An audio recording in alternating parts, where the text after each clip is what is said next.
Hello दोस्तों, कैसे हैं आप लोग। स्वागत है आज के इस नए वीडियो में। आज के वीडियो में हम लोग बात करने वाले हैं प्रदेश के बारे में।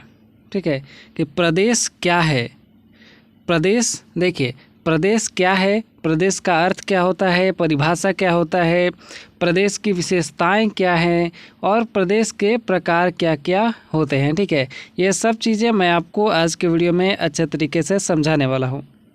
तो वीडियो को लास्ट तक ज़रूर देखिएगा और ये जो टॉपिक है ये आपके ग्रेजुएशन में काम आएगा और फिर जब आप यूपीएससी या फिर कोई स्टेट पीसीएस की तैयारी कर रहे हैं तो उसमें भी आपका ये काम आएगा। ठीक है, तो चलिए आज का वीडियो हम लोग शुरू करते हैं। और शुरू करने से पहले वीडियो को एक लाइक ज़रूर कर दीजिएगा और अच्छे तरीके से समझने के लिए पूरा वीडियो ज़रूर देखिएगा। चलिए शुरू करते हैं।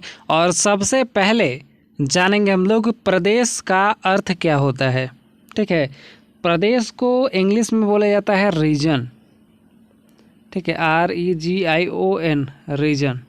ठीक है, और प्रदेश के बारे में जिस भाग में अध्ययन करते हैं उसको बोलते हैं रीजनल जियोग्राफी, यानी प्रादेशिक भूगोल। ठीक है, प्रदेश के बारे में हम लोग प्रादेशिक भूगोल में पढ़ते हैं, रीजनल जियोग्राफी में पढ़ते हैं। ठीक है, तो प्रदेश का इंग्लिश में, प्रदेश को इंग्लिश में कहा जाता है रीजन। ठीक है, तो याद रखिएगा। चलिए देखिए, प्रदेश जो है पृथ्वी तल का या भूतल का वह इकाई क्षेत्र है जो अपने विशेष लक्षणों के कारण अपने समीपवर्ती अन्य इकाई क्षेत्रों से अलग समझा जाता है, वह प्रदेश कहा जाता है। ठीक है, उसे प्रदेश कहते हैं। देखिए,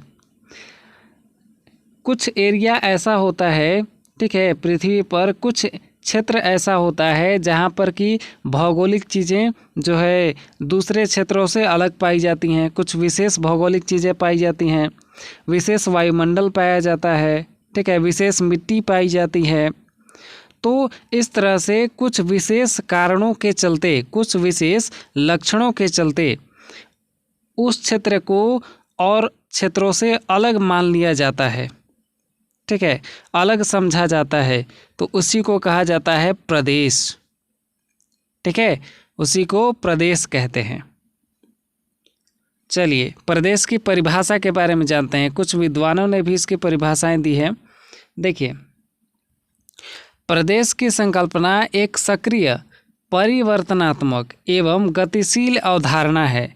इसे कई रूपों में परिभाषित किया गया है। जैसे ब्लास ने कहा है कि प्राकृतिक व सांस्कृतिक क्षेत्रों को प्रदेश के रूप में, मतलब कि देखिए, ब्लास ने समान प्राकृतिक और सांस्कृतिक क्षेत्रों को प्रदेश के रूप में परिभाषित किया है। मतलब ब्लास का कहना है कि जितनी भी, मतलब किसी क्षेत्र में, कि किसी क्षेत्र में अगर प्राकृतिक चीज़ें दूसरे क्षेत्र से अलग है तो वो एक विशेष क्षेत्र में जो है उसको एक, मतलब कि विशेष क्षेत्र कहेंगे या फिर उसको प्रदेश कहेंगे। ठीक है, अब मैं आपको एग्जाम्पल के लिए बताता हूँ। जैसे देखिए, मुंबई जो है, मुंबई शहर, ठीक है, मुंबई शहर को जो है एक फिल्म सिटी के नाम से जाना जाता है।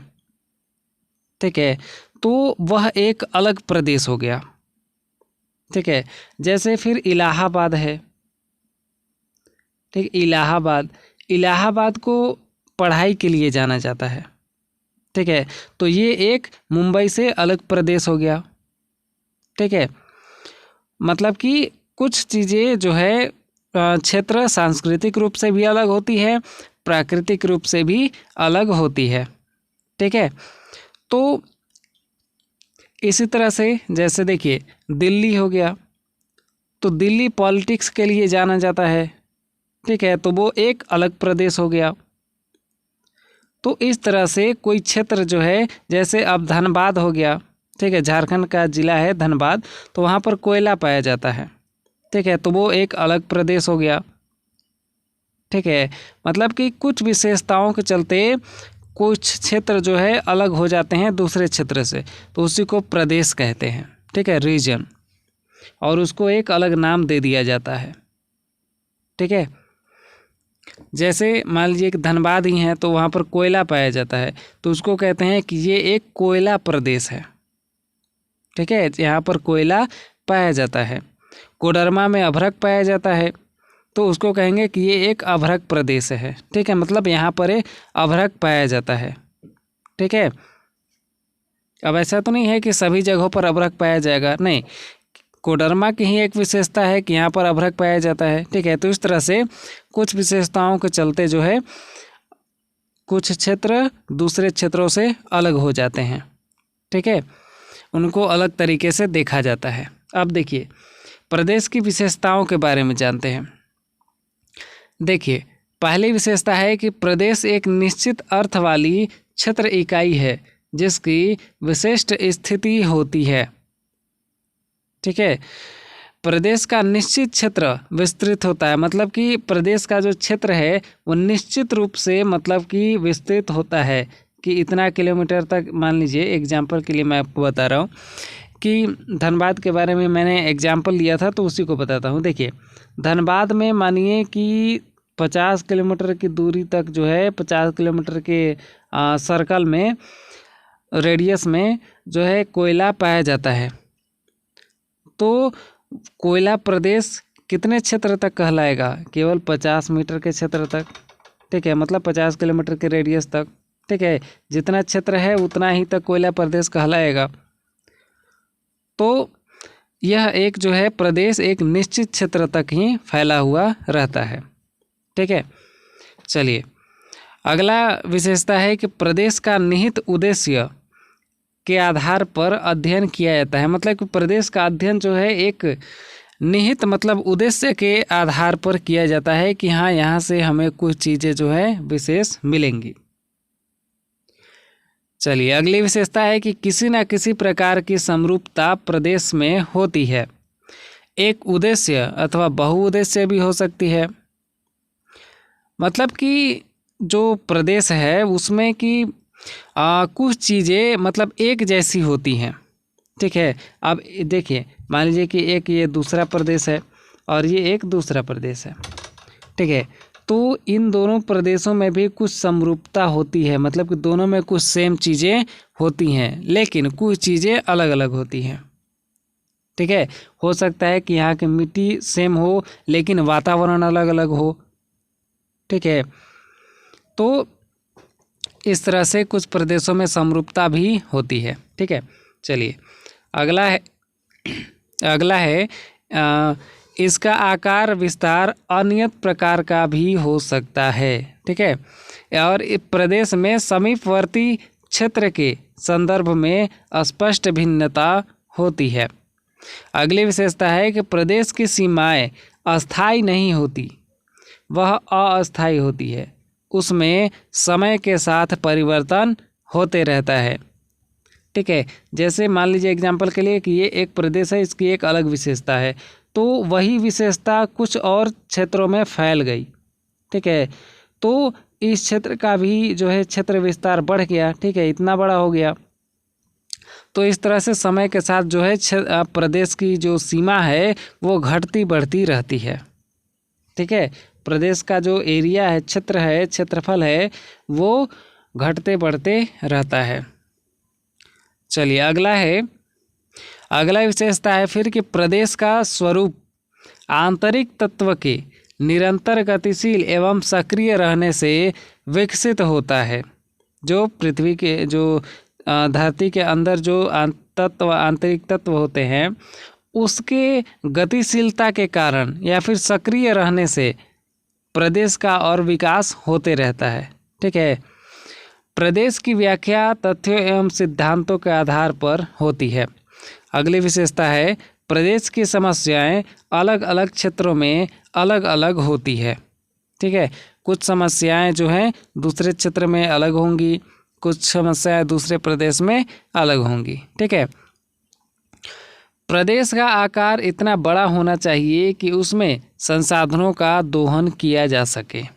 ठीक है, मतलब कि संसाधनों का दोहन किया जा सके और अच्छे तरीके से उपयोग भी किया जा सके। ठीक है, अगला है विशेषता प्रदेश में प्रशासनिक ढांचा होता है जिससे प्रदेश में घटित होने वाली क्रियाओं का नियंत्रण किया जा सके।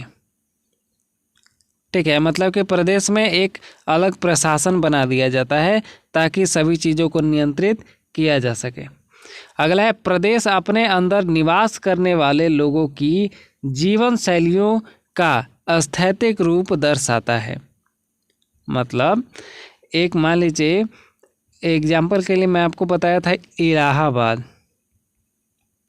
ठीक है, इलाहाबाद।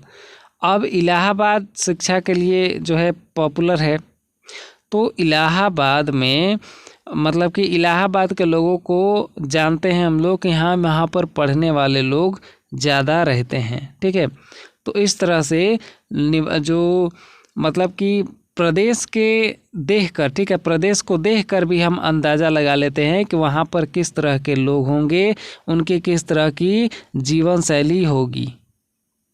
ठीक है, किस तरह का लाइफ स्टाइल उनका होगा।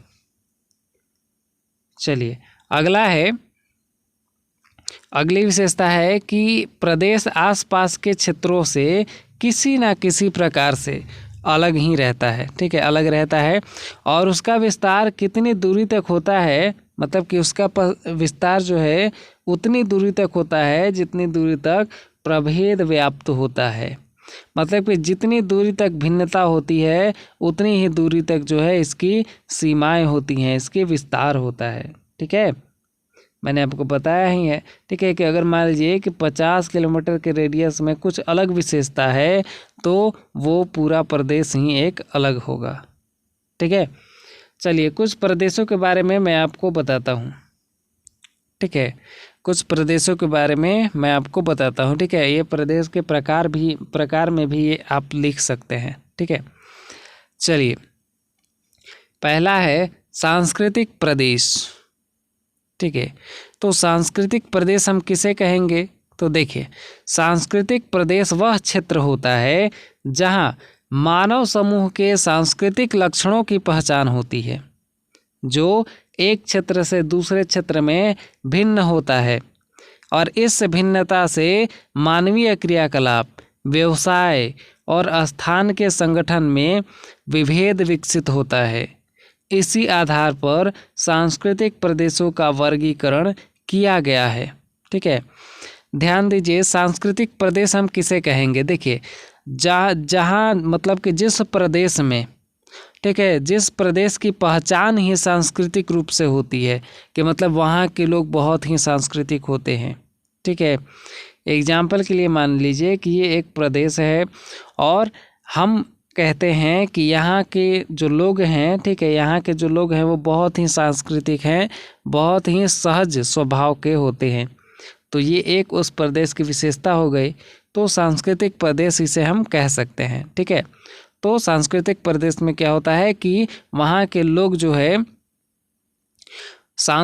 मतलब कि क्या कहें उसको, सांस्कृतिक रूप से मतलब कि अच्छे होते हैं। ठीक है, अपनी संस्कृति को बचाए रखते हैं। ठीक है, चलिए अगला है जनसंख्या प्रदेश। अब देखिए, जिन क्षेत्रों को जनसांख्यिकी लक्षणों के आधार पर चिन्हित किया जाता है, ठीक है, उसी को जनसंख्या प्रदेश कहते हैं। यह आधार जनसंख्या का उच्च अथवा निम्न घनत्व, आयु व लिंग संरचना, जन्म और मृत्यु के दर तथा साक्षरता आदि में से कुछ भी हो सकता है। जैसे मान लीजिए कि एक प्रदेश है और उस प्रदेश में जनसंख्या बहुत ही ज़्यादा है। ठीक है, बहुत ज़्यादा है, जनसंख्या घनत्व बहुत ज़्यादा है, तो हम कहेंगे कि वो एक जनसंख्या प्रदेश है। ठीक है, वो एक जनसंख्या प्रदेश है। या मान लीजिए कि वहाँ पर जनसंख्या एकदम कम है, ठीक है, तब भी वो जनसंख्या प्रदेश कहलाएगा। ठीक है, क्योंकि उस प्रदेश को जनसंख्या के लिए जाना जा रहा है। ठीक है, तो जिस प्रदेश को जिन चीज़ों के लिए जाना जाता है उसी को वही प्रदेश कहते हैं। जैसे जिस प्रदेश को जनसंख्या के लिए जाना जाता है उसको जनसंख्या प्रदेश कहेंगे, जिसको संस्कृति के लिए जाना जाता है उसको सांस्कृतिक प्रदेश कहेंगे। ठीक है, इसी तरह से अगला है कृषि प्रदेश। देखिए नाम से ही पता चल रहा है कि जिस प्रदेश में कृषि होती है उसको कृषि प्रदेश कहते हैं। ठीक है, तो बृहद उपजों के आधार पर कृषि प्रदेशों का निर्धारण किया जाता है, जैसे दक्षिण एशिया का जूट प्रदेश। ठीक है, यहाँ पर दक्षिण एशिया का जूट प्रदेश है, वहाँ पर जूट की खेती बहुत ज़्यादा की जाती है।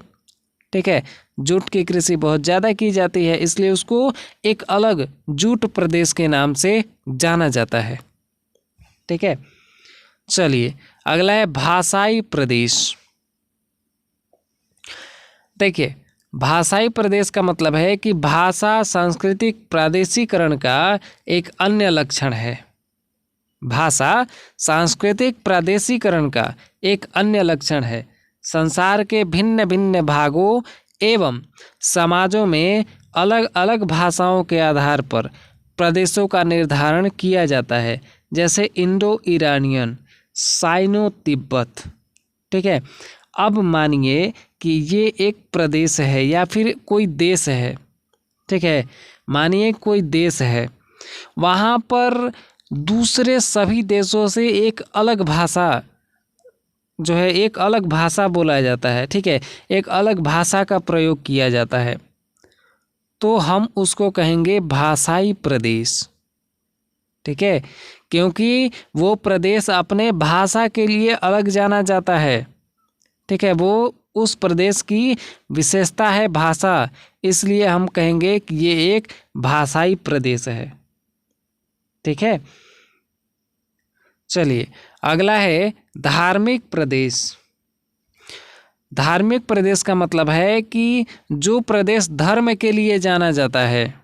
ठीक है, जैसे ईसाई, यहूदी, बौद्ध, ठीक है, आदि प्रदेशों की पहचान की जाती है। ठीक है, धर्म के आधार पर।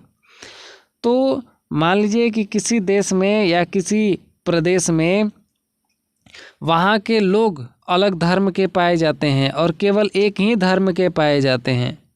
ठीक है, तो उसको कहेंगे कि ये एक धार्मिक प्रदेश है। ठीक है, मान लीजिए कि यह एक प्रदेश है। ठीक है, और इस प्रदेश में केवल ईसाई लोग पाए जाते हैं।